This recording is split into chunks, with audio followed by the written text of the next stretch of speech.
இருக்கிறாருங்க. நானும் என் இயேசுவும். ரெண்டு சகோதரிகள் ஷாப்பிங் பண்றதுக்கு ஒரு மால்ல போனாங்களாம். இவங்க போனவங்க சும்மா இல்லாம ரெண்டு பேருக்குள்ள ஒரு கான்வர்சேஷன் நடந்துட்டே வந்துதான். ஒரு சிஸ்டர் சொன்னாங்களாம், உனக்கு தெரியுமா, இந்த வருஷம் தொடங்கின இருந்து எவ்வளவு லாஸ் தெரியுமா, பயங்கர லாஸ்பா, தேவையில்லாத வீட்டு செலவுங்க, தேவையில்லாத காரியங்கள், ஓகேங்களா, பணம் ரொம்ப விரயமாயிட்டே இருந்தது. இதுக்கு மத்தியில நானு லோனை வேற போய் வாங்கிட்டேன்னா அதை வேற மாசம் மாசம் கட்டிட்டு இருக்கேன். இது ஒரு பக்கம் போகாம எங்க வீட்டுல இருக்க பெரியவங்களுக்கு எல்லாம் என்ன ஆயிடுச்சு, உடம்பு சரியில்லாம ஆயிட்டு அது வேற மெடிக்கல் எக்ஸ்பென்ஸ்னு அதுல எவ்வளவு லேக்ஸ் வீணா போயிடுச்சு. இவள ரொம்ப கஷ்டமா இருக்கு, பிள்ளைங்க படிப்புக்கு இவ்வளவு ஆயிடுச்சு, தேவையில்லாத விரயமா தான் எல்லாமே போச்சு, எப்படா இந்த வருஷம் போகும் அப்படின்னு சொல்லிட்டு நான் ஆண்டவர்கிட்ட ப்ரே பண்ணிக்கிட்டே இருந்தேன். எப்படியோ நம்ம கடைசியில நம்ம வந்து சேர்ந்துட்டோம், சீக்கிரம் போச்சுன்னா நல்லா இருக்கும், ஆண்டவர் அடுத்த வருஷமும் இந்த மாதிரி வச்சுட்டாருன்னா நமக்கு ரொம்ப கஷ்டமாயிடும்பா அப்படின்னாங்களா.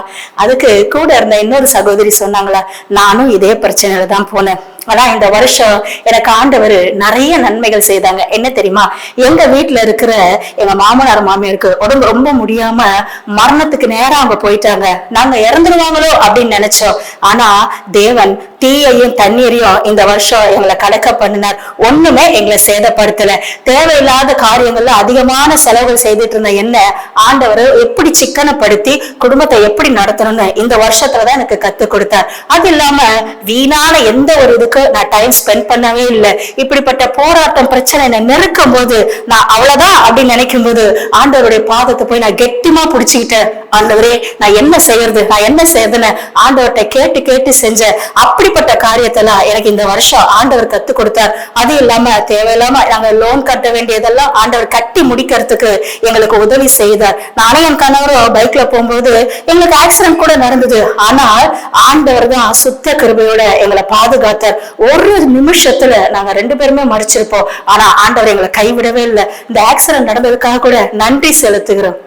இந்த ரெண்டு சகோதரிகளுடைய கான்வர்சேஷனை பாத்தீங்களா, ஒருத்தவங்க முறுமுறுத்துக்கிட்டே இருக்கிறாங்க, ஒருத்தவங்க ஆண்டவரை பார்த்து என்ன நடந்தாலும் உங்களுக்கு நன்றி ஆண்டவரே, உமக்கு ஸ்தோத்திரம் ஆண்டவரே. ஆமாங்க, இந்த வருஷத்தை எத்தனையோ பேர் தொடங்கினாங்க, ஆனா இந்த வருஷத்தை நிறைய பேர் முடிக்கவே இல்லை, இந்த உலகத்தை விட்டு கடந்து போயிட்டாங்க. நீங்களும் நானும் ஜீவனோடு இந்த பூமியில இருக்கிறோம்னா அது ஆண்டவருடைய சுத்த கிருபை தாங்க. அதனால இம்மட்டும் நமக்கு கர்த்தர் உதவி செய்தார் அப்படின்னு சொல்லி அவருக்கு நம்ம நன்றி செலுத்தலாம். அவர் நாமத்துக்கு நம்ம ஸ்தோத்திரம் செலுத்தலாம். அவங்களோட ஏசு இருக்கிறாருங்க. God bless you.